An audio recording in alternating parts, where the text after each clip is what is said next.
अस्सलाम वालेकुम everyone. Web designing के लेक्चर नंबर 10 में आप सभी लोगों को वेलकम करती हूँ। आज के इस वीडियो में हम बात करेंगे ऑर्डर्ड लिस्ट और अनऑर्डर्ड लिस्ट के हवाले से। लास्ट वीडियो में हमने फॉन्ट टैग को कंप्लीट किया था। हमने उसके कलर, साइज़ और स्टाइल के हवाले से बात की थी। इसके अलावा हमने अपने टेक्स्ट को बोल्ड, इटैलिक, अंडरलाइन, स्ट्राइक ये सब करना सीखा था और उसके आउटपुट्स हमारे पास ये आए थे, आप यहाँ पर देख सकते हैं। अच्छा, जैसे मैंने आपको बताया कि आज हम ऑर्डर्ड लिस्ट और अनऑर्डर्ड लिस्ट के हवाले से बात करेंगे। तो ये होती क्या है, चलें पहले मैं आपको दिखा देती हूँ। एग्जाम्पल के तौर पर मैंने अपने पास एक वेबसाइट ओपन की है। समटाइम्स क्या होता है, जब आप कोई वेबसाइट बनाते हो तो वहाँ पर आपको कुछ ऐसी चीज़ें ऐड करनी पड़ती हैं जहाँ पर आपको लिस्ट देनी पड़ती है। जैसे कि इस वक्त मेरे पास ये वेबसाइट मैंने यहाँ पर ओपन की है और यहाँ पर हमारे पास प्राइम मिनिस्टर्स की लिस्ट है पाकिस्तान की, ठीक है, कि कौन कौन से प्राइम मिनिस्टर्स 1947 से 2018 तक आए। अब यहाँ पर उनके जो है वो आप कहो डिफरेंट इन्फॉर्मेशन भी हमें दी गई है, उनका स्टेटस, उनकी पॉलिटिकल पार्टी, उनका ड्यूरेशन, ये सब कुछ। तो ये चीज़ जो दी गई है वो आप देख रहे हैं बुलेट्स में दिया गया है। इन बुलेट्स को और लिस्ट के फॉर्मेट को हम कहते हैं लिस्ट, ठीक है।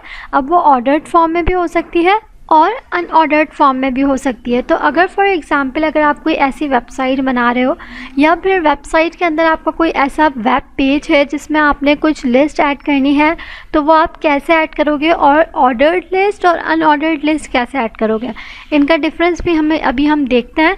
पहले हम चलते हैं अपने ब्राउज़र के ऊपर। ये हमारे पास लास्ट जो है वो आउटपुट्स थे, इनको हम फ़िलहाल यहाँ से रिमूव नहीं करते। कोडिंग की तरफ चलते हैं और देखते हैं कि कैसे आपने लिस्ट ऐड करनी होती है। तो लास्ट वीडियो में हमने यहाँ पर ऐड किया था, ठीक है, जिसमें हमने सुपरस्क्रिप्ट, सबस्क्रिप्ट और बोल्ड, इटैलिक ये सब कुछ करना सीखा था। तो मैं यहीं से कंटिन्यू करती हूँ, ठीक है। और यहाँ पर हम बनाते हैं एक सबसे पहले अनऑर्डर्ड लिस्ट। अनऑर्डर्ड लिस्ट को बनाने के लिए आपके पास जो टैग है वो है UL, यानी कि U stands for unordered and L stands for list. इसी को मैं यहाँ पर क्लोज़ भी कर देती हूँ। सबसे अच्छी प्रैक्टिस ये होती है जब भी आप कोई टैग ओपन कर रहे हो उसको हाथ के हाथ क्लोज़ भी करते जाओ, क्योंकि बाद में अगर क्लोज़ करोगे तो फिर आपको जो है वो कन्फ्यूजन हो जाएगी और टेक्स्ट ज़्यादा हो जाता है, कोडिंग ज़्यादा हो जाती है, तो फिर समझ में भी नहीं आता कि हमने कौन सा कोड ओपन किया था, कौन सा कोड क्लोज़ किया था। तो यहाँ पर जैसे आप देख सकते हैं इस वक्त मैंने यहाँ पर अनऑर्डर्ड लिस्ट का टैग ओपन भी कर लिया और क्लोज़ भी कर लिया। अब यहाँ पर इसके अंदर आपने देनी होती है लिस्ट, ठीक है।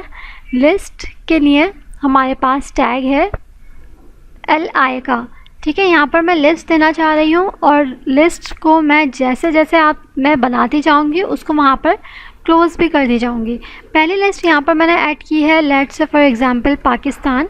मैं डिफरेंट कंट्रीज़ के नाम देना चाहती हूँ, ठीक है। इसी को मैंने यहाँ से कॉपी किया है और एंटर करके पेस्ट कर देती हूँ, ठीक है।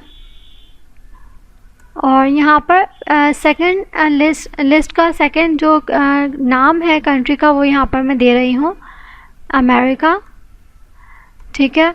और थर्ड नाम यहाँ पर मैंने दिया है UK। इसको सेव करते हैं और अपने ब्राउज़र में चलकर देखते हैं कि कैसा रिज़ल्ट हमारे पास आ रहा है। आप देख सकते हैं यहाँ पर हमारे पास ऑर्डर्ड लिस्ट, अनऑर्डर्ड लिस्ट आ चुकी है, ठीक है। आप ये बुलेट्स के फॉर्मेट में इस तरह से अगर आपको कोई भी लिस्ट ऐड करनी हो जो कि अनऑर्डर्ड हो तो आप इस तरह से देंगे। अब ऑर्डर्ड लिस्ट की अगर मैं बात करूं तो उसको देने का तरीका क्या है, लेट्स हैव अ लुक। अच्छा, ऑर्डर्ड लिस्ट की तरफ चलने से पहले हम इसके एट्रीब्यूट्स के हवाले से बात कर लेते हैं। यहाँ पर हमारे पास एक एट्रीब्यूट है टाइप का, ठीक है। मैंने टाइप दी है is equals to, inverted commas में यहाँ पर मैं दे रही हूँ स्क्वायर। इसको सेव करती हूँ और इसको चल के हम ब्राउज़र में रिफ़्रेश करके देखते हैं अब रिज़ल्ट। पहले यहाँ पर जो हमारे पास रिज़ल्ट आ रहा था वो बुलेट्स के फॉर्मेट में था, लेकिन वो बुलेट्स सर्किल फॉर्म में थे। अब मैंने जब इसको स्क्वायर दिया है, आप देख सकते हैं तो अभी भी बुलेट्स, लेकिन अब वो स्क्वायर फॉर्मेट में है। इसी तरह से यहाँ पर हमारे पास एक और टाइप है स्क्वायर के अलावा सर्किल की। सर्किल अगर मैं यहाँ पर देकर सेव करके आपको दिखाऊँ, रिफ़्रेश करती हूँ तो आप देख सकते हैं अब हमारे पास जो आ रहा है फॉर्मेट वो सर्कल की फॉर्मेट है और अंदर से ये एम्प्टी है। इसी तरह से एक और टाइप है हमारे पास, वो है डिस्क की, DISC, ठीक है। इसको सेव करके अगर मैं आपको रिज़ल्ट दोबारा से रिफ़्रेश करके दिखाऊं तो आप देख सकते हैं जो हमारे पास पहले बाय डिफ़ॉल्ट आया था बुलेट्स, वही डिस्क की फॉर्मेट में हमें दिखा रहा है। ये तो हो गया हमारे पास अनऑर्डर्ड लिस्ट। अब अगर मैं ऑर्डर्ड लिस्ट की बात करूं तो मैं इसी को यहाँ से कॉपी करती हूँ और आपको दिखाती हूँ कि ऑर्डर्ड लिस्ट किस तरह से ऐड की जाती है, ठीक है। इसको मैंने यहाँ पर कॉपी किया है। ऑर्डर्ड लिस्ट का जो हमारे पास टैग होता है वो UL के बजाय हमारे पास OL होता है।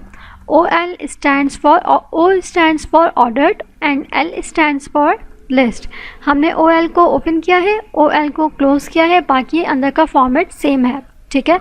इसको यहाँ से मैं सेव करती हूँ और दोबारा से हम चलते हैं ब्राउज़र की तरफ, रिफ़्रेश करते हैं।